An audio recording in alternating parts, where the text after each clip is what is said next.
Muito bem, hora da nossa coluna, toda segunda-feira, CBN Justiça. Já estou aqui no estúdio com o Dídimo Heleno. Fala, Dídimo, bom dia, tudo bem? Bom dia, Júlio, Prado, bom dia, ouvintes da CBN, todos aqui no estúdio ao vivo hoje. E estamos com um convidado aqui, Estamos com um convidado ilustríssimo, que é o doutor Gedeon Pitaluga. Gedeon Pitaluga é o atual presidente da OAB Tocantins, eleito no final do ano passado, e já tomou posse, a posse administrativa do doutor Gedeon foi no dia 1º de janeiro passado, agora, né, em 2019, e a posse institucional vai ser no dia 23. Mas já está aí, tomando pé da situação, já está se inteirando. O doutor Gedeon, que na verdade não está tomando pé de quase nada, porque ele já conhece a OAB muito bem. O doutor Gedeon foi conselheiro federal, sempre esteve lutando pelos interesses da classe, já foi candidato outra vez e agora foi eleito. Doutor Gedeon, eu agradeço muito, em primeiro lugar, a sua presença aqui novamente no CBN Justiça, por ter atendido o nosso convite, gentilmente, como sempre faz, todas as vezes que a gente convida, o senhor sempre está presente. Espero que a gente mantenha esse diálogo durante toda a sua gestão, porque é importante, e agora foi eleito. Doutor Gedeon, eu agradeço muito, em primeiro lugar, a sua presença aqui novamente no CBN Justiça, por ter atendido o nosso convite, gentilmente, como sempre faz, todas as vezes que a gente convida, o senhor sempre está presente. Espero que a gente mantenha esse diálogo durante toda a sua gestão, porque é importante para o jurisdicionado, para o advogado, para o cidadão, para todos, porque a OAB tem uma importância fundamental para a sociedade. A OAB é uma entidade de classe, mas ela tem um cunho social inegável, e é exatamente por isso que ela difere das demais entidades de classe. Inclusive é ela a única que tem a prerrogativa, por exemplo, de ingressar com ação direta de inconstitucionalidade, que a Constituição deu essa prerrogativa à OAB devido à sua importância, à sua participação na história nacional, que é realmente relevante. Então é importante que a sociedade mantenha um diálogo com a OAB e vice-versa. Então, doutor Gedeon, eu parabenizo primeiro pela vitória. O senhor esteve aqui sendo entrevistado como candidato e agora como presidente eleito, e eu agradeço, como eu já disse, a sua presença e parabenizo em nome da CBN, todos nós aqui, pela sua vitória à frente dessa entidade, dessa importante entidade que é a OAB. Em primeiro lugar, eu gostaria de falar sobre um tema que foi divulgadíssimo aí pela imprensa. O senhor já entrou, assumiu administrativamente, ele já contratou uma auditoria.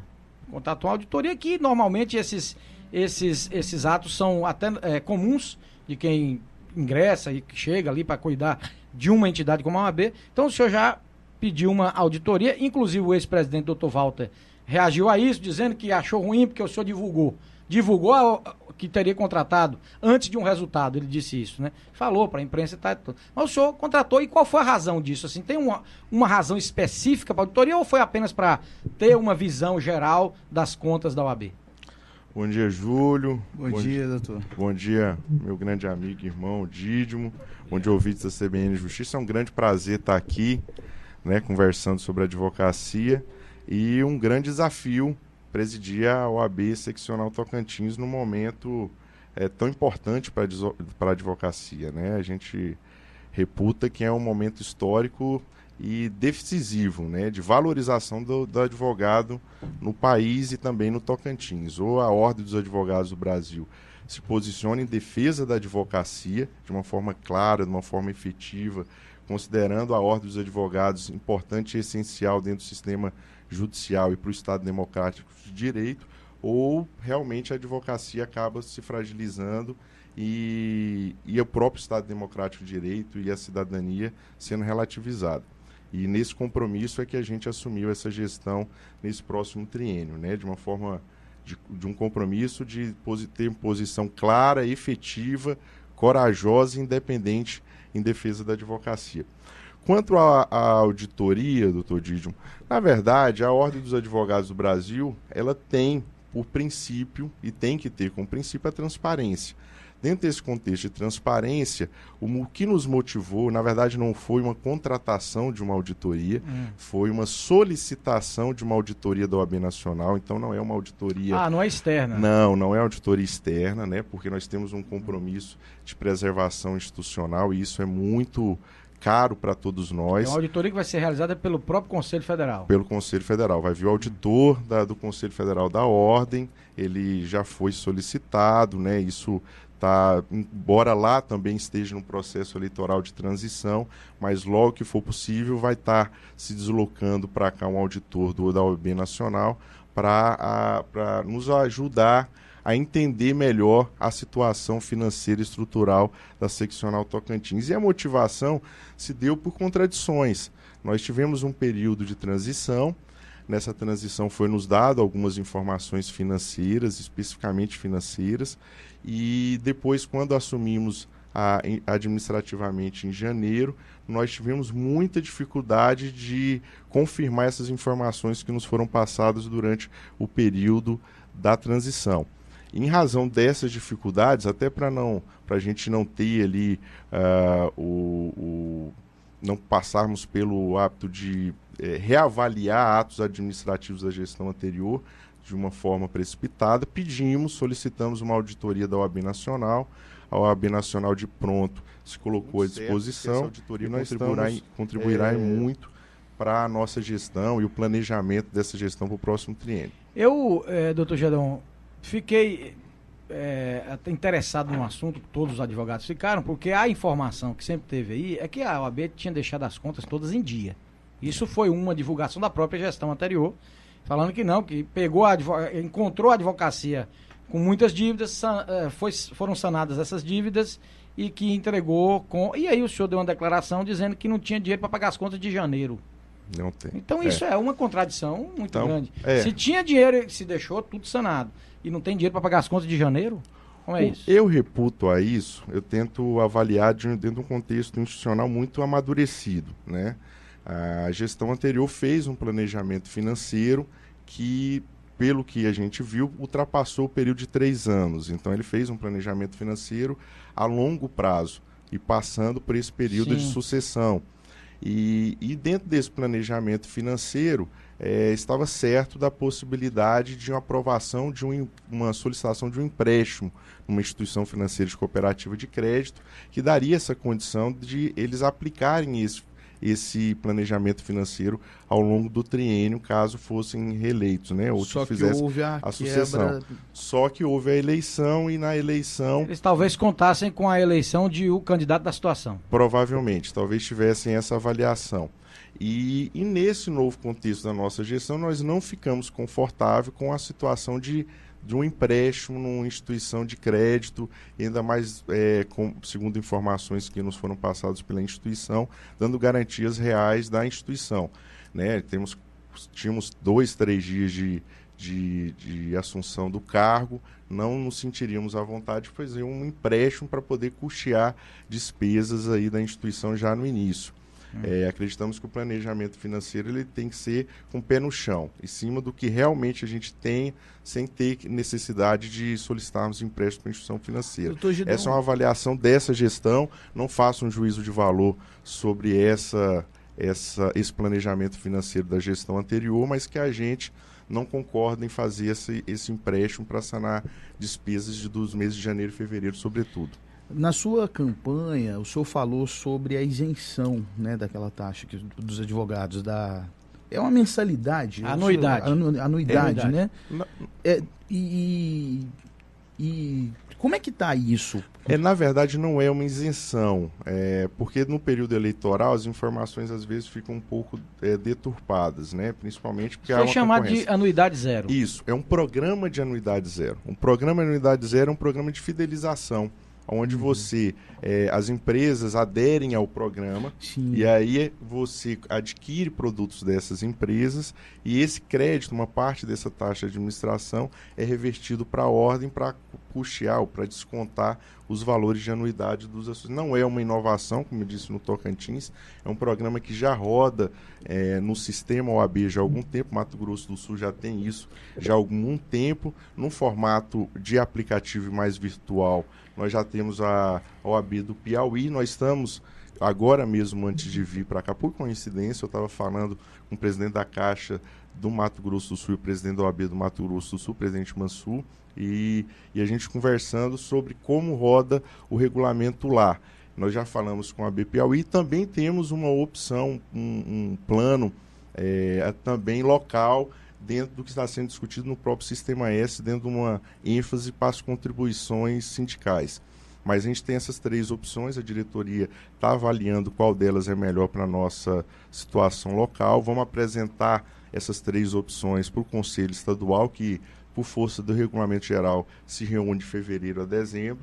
Dentro dessa melhor opção, a gente vai, depois de aprovado, aplicar o plano de anuidade zero, que não é isenção e nem frustração de receita. Na verdade, é uma obtenção de recursos do setor privado para que pode, inclusive, aumentar o valor de arrecadação, né? Porque, agora, nesse caso, o desconto, ele chega a 100%? Pode chegar? Ou ele vai gerar, por exemplo, um desconto de 50%, 60%? Vai depender do regulamento aprovado no Conselho, mas o conceito do programa é que chega até 100%.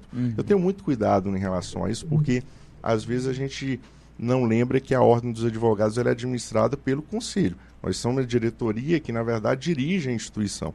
Mas quem aprova os regulamentos, quem aprova eu sou muito democrático. Então, eu proponho o regulamento, eu proponho o programa, eu proponho o conceito, mas o Conselho Estadual que vai se reunir no dia 15, né, está pré-agendado para o dia 15, é que vai deliberar pelo regulamento. Eu, por exemplo, tem uma posição clara de venda do veículo institucional representativo de luxo da instituição, porque a gente passa por um momento financeiro muito difícil. E eu até, no primeiro momento, já estava querendo lançar o edital essa semana, mas ouvindo um decano, que é amigo nosso, o presidente Saulo de Taguatinga, e ele me orientou, falou, não, coloca no conselho, porque a questão não é só a decisão da venda, é os termos dessa venda, o edital, os termos do edital, os prazos, tudo isso tem que ser discutido quando envolve uma instituição tão séria e que tem uma credibilidade tão grande quanto a Ordem dos Advogados do Brasil. Isso aí, doutor Gedão, só porque o leigo que está nos ouvindo entenda, o leigo que eu digo que não é da área jurídica, é que a OAB funciona em guardadas as devidas proporções como o Presidente da República e o Congresso Nacional. Exatamente. Quer dizer, tudo tem que ser colocado e aprovado, etc. Discutido. Mas essa questão que o Júlio levantou aí, só para ainda tocar num ponto, sobre a anuidade zero, o que gerou uma certa polêmica foi que logo no início, como isso foi um mote da campanha sua, inclusive o senhor disse isso aqui no CBN Justiça, o senhor disse sobre a anuidade zero, falou muito bem, e foi um mote da campanha, foi uma coisa que chamou muita atenção, porque foi uma proposta diferente e tal, e deu resultado. Tanto que deu, não sei se só por isso, mas também foi. E aí o que acontece? Logo no início, porque as pessoas acham assim, vai ser implantado amanhã. Até porque não há como ser implantado isso de um dia para o outro. Não dá. Precisa ser levado ao conselho, como você disse e tal. E veio aquela cobrança da anuidade que sido aprovada na gestão anterior. E já em janeiro, os advogados receberam no seu e-mail uma cobrança da anuidade. Aí muitos, claro que nós sabemos que alguns até aproveitando ali da situação, mas disse, Cadu, não falou que era anuidade zero? Já está cobrando a anuidade? Claro que não deu tempo ainda nem de se implantar isso. Era só porque não houve esse esclarecimento. Até poderia ter havido no e-mail, né? Dizendo que isso já foi aprovado na gestão anterior. Como eu disse, a nossa gestão tem menos de 10 dias de administração. Todo planejamento financeiro e administrativo, e aí envolve anuidade, cobrança, se deu dentro de um planejamento da gestão anterior. Nós estamos impondo o nosso planejamento, a forma de administrar, as reuniões com o quadro técnico e administrativo da instituição. A orientação que nós já fizemos logo depois foi que, em razão das propostas que nós fizemos e o que a gente acredita, que o regime de cobrança de anuidade ele está sendo mudado, então a gente não está orientando, a orientação é que não se encaminhe os processos para protesto, as cobranças para protesto, para negativação e também para o TED imediatamente, sem uma avaliação prévia da diretoria, né? E então são formas que nós estamos mudando, e quando até o encaminhamento do e-mail, isso se deu ainda sobre a égide da orientação da administração anterior.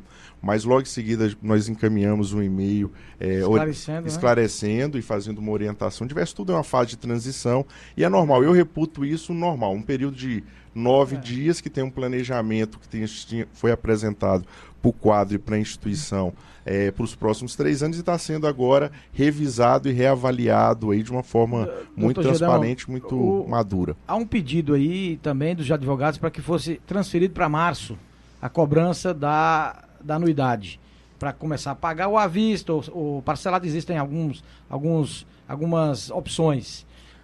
Isso já tem alguma decisão sobre isso? Porque a data que está prevista para 18 de fevereiro. Mas estão pedindo para 15 de março. Alguns advogados fizeram esse pedido. Na verdade, houve uma solicitação formal do Colégio de Presidentes de Subseções. Foi apresentado à diretoria, a diretoria está avaliando. Isso vai ser apresentado também para o Conselho Estadual no dia 15 de fevereiro, para logo em seguida nós deliberarmos sobre esse pedido. A diretoria vê com muito bons olhos essa possibilidade, eu pessoalmente vejo com muito bons olhos.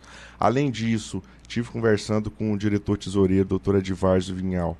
Ele também vai apresentar um projeto até mais extensivo a isso, para regulamentar todo o processo de cobrança de taxas. Nós vamos apresentar um projeto de aplicação da proporcionalidade na cobrança de anuidades para o Conselho Estadual. Quer dizer, todas as nossas propostas de cunho financeiro e administrativo vão ser apresentadas no dia 15. Tenho certeza, se o Conselho se sensibilizar com o momento da advocacia e confiar nesse projeto dessa diretoria empossada, eu tenho certeza que a parte da advocacia tocantinense.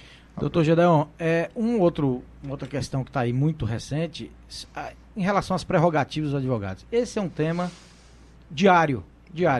Porque, infelizmente, essas prerrogativas, volta e meia, estão sendo desrespeitadas. E desrespeitadas por vários segmentos da sociedade.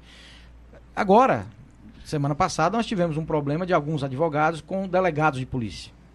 Inclusive, teve outro em Porto Nacional, se eu não me engano. Ontem. O senhor teve que ir lá ontem, parece uma viagem, atender um caso de um advogado que teria sido... eu não conheço, o senhor até pode dizer isso aqui agora, algum entrever, alguma questão envolvendo um advogado e um delegado. E já havia tido outra questão com delegados também semana passada. Como é que a OAB está vendo? Porque a gente sabe que a OAB tem uma... Isso é uma crítica pessoal minha, eu acho, claro, pessoal, e eu digo... A OAB gosta muito de notas de repúdio. Eu, por exemplo, repudio notas de repúdio. Eu acho que ela não serve para nada.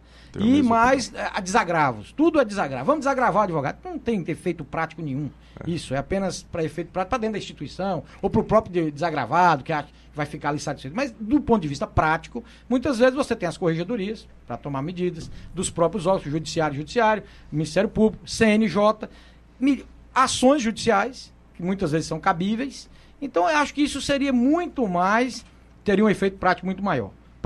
Até porque isso coibiria mais o desrespeito às prerrogativas, como já dissemos inúmeras vezes aqui. Quando se desrespeita às prerrogativas do advogado, não está desrespeitando o advogado, é o cidadão. Porque o advogado sempre está ali defendendo o cidadão. E se o advogado é desrespeitado no ato da sua profissão, quem está sendo prejudicado é o cidadão, é o jurisdicionado. Então, é claro que essas prerrogativas interessam muito mais a sociedade do que o próprio advogado. E como é que a OAB vai agir daqui para frente com relação às prerrogativas especificamente? A OAB tem uma posição intransigente. Eu tive oportunidade de agradecer a visita do presidente do Sindicato dos Delegados da Polícia, o presidente Moza, que é um grande dirigente classista e defende muito bem a categoria que representa, mas disse a ele que entendo que são perspectivas diferentes de uma mesma estrada, né? A advocacia tem uma perspectiva de defesa, do direito de defesa e da importância do direito de defesa. O delegado de polícia tem uma perspectiva da investigação, que também é muito importante para uma rigidez social, para você combater a impunidade, combater a corrupção. Só que elas têm que estar, não pode ser uma estrada de ponte inclinada. Essa ponte ela tem que ser uma ponte equilibrada, onde as duas bases estejam fortes. Nós, da Ordem dos Advogados do Brasil, defendemos o combate à corrupção, o combate à impunidade, as investigações em relação aos crimes e apurações de fatos com suspeita de ilícito, mas não abrimos mão do direito de defesa. Dá para caminhar paralelamente, dá para caminhar junto. Tem que caminhar, não há outra solução. Por mais eu disse a ele, digo a todos, falei assim, nós, o sistema judicial, advogados, delegados, promotores, magistrados, não temos opção, não podemos nos dar o luxo de não atuarmos em conjunto dentro de um contexto do Estado Democrático de Direito. E a Ordem dos Advogados do Brasil, digo sempre, se em algum momento da nossa história, não estou dizendo que houve, mas se em algum momento da nossa história fomos benevolentes ou tolerantes com a violação de prerrogativa, isso acabou. Na Ordem dos Advogados do Brasil, prerrogativas é uma defesa intransigente, é uma luta implacável da Ordem dos Advogados em defesa das prerrogativas da advocacia. Mas o senhor fala, por exemplo, em extremos, como o caso que o Dídimo pontuou aqui, por exemplo, motivar ações e não, até... Júlio, não considero extremo, acho legítimo. Acredito legítimo. A Ordem dos Advogados do Brasil tomará todas as medidas correcionais, todas as medidas administrativas, todas as medidas judiciais. O desagravo, eu divido um pouquinho do doutor Dídimo, já fui desagravado. Desagravo é uma medida de defesa do advogado ofendido, ele não é de ataque à autoridade e ele tem uma importância muito grande dentro de um contexto institucional da ordem, tanto é que é previsto expressamente no nosso estatuto. Então, também dentro de um contexto de desagravo, na próxima sessão nós já apresentaremos já tem 2 requerimentos de desagravo que eu quero apresentar para ser discutido no Conselho Estadual. Quero fazer essas medidas, mas as medidas administrativas, institucionais, judiciais e correcionais já vão ser tomadas antes mesmo da reunião do Conselho. Doutor Gedão, nós temos 3 minutos, resumidamente, e outro tema sempre caro aos advogados, por razões óbvias, diz respeito aos honorários. Aliás, o advogado vive de honorários. É a verba alimentar do advogado. E o aviltamento dos honorários, que é sempre discutido, também debatido. Nós sabemos de decisões aí que o juiz concede R$200 para advogado. Então, o que a OAB pretende fazer nesse ponto? Que é, talvez, o tema mais delicado e mais sensível a todos os advogados. A Ordem dos Advogados do Brasil vê como um dos grandes pilares, porque não adianta você ter uma OAB forte, uma OAB institucionalmente forte, e esse é o desejo de todos nós. Mas nós temos que ter um advogado e uma advogada também valorizada. E não tem como você ter um advogado valorizado sem a valorização dos próprios honorários. É o nosso ganha-pão. Nós não temos salário, a maioria dos advogados, fora os advogados contratados e advogados públicos. Nós vivemos dos honorários sucumbenciais, dos honorários fixados também dentro do sistema judicial. Então, isso é prioridade. Eu sei a importância, por exemplo, de campanhas em aeroportos, em defesa do direito consumerista, isso é importante. Mas para nós, Ordem dos Advogados do Brasil nessa gestão, mais importante do que tudo, a nossa tarefa de casa primeira é a valorização do advogado e advogada, e se tivermos que irmos fazer visitas, levando o memorial, nós vamos levar ao tribunal, ao desembargador, tenho uma visita já agendada com o desembargador corregedor do Tribunal de Justiça durante a semana, que é o próximo presidente do Tribunal de Justiça, né? O desembargador Elvésio Maia, e faço questão de levá-lo já com esse tema, da valorização dos honorários advocatícios dentro do nosso sistema judicial tocantinense. Doutor Gedão, agradeço muito a sua presença mais uma vez, essa entrevista esclarecedora, e que venha mais vezes aqui. O CBN de Justiça está aberto, porque é um canal do judiciário, do mundo jurídico, da advocacia, do Ministério Público, de todos os nichos do mundo jurídico com a sociedade. Então, espero que o senhor esteja aqui várias vezes para poder esclarecer isso. Muito obrigado. Agradeço a oportunidade, Júlio, agradeço, Dídimo. Já faço aqui um convite público, Dídimo, para você coordenar um projeto da Ordem dos Advogados do Brasil de resgate da história da advocacia tocantinense da instituição. Espero ser convidado com outra oportunidade para a gente tratar desse projeto. Com certeza, mas já fica o convite público para você nos ajudar coordenando esse projeto. Muito obrigado, Gedão. Agradeço muito.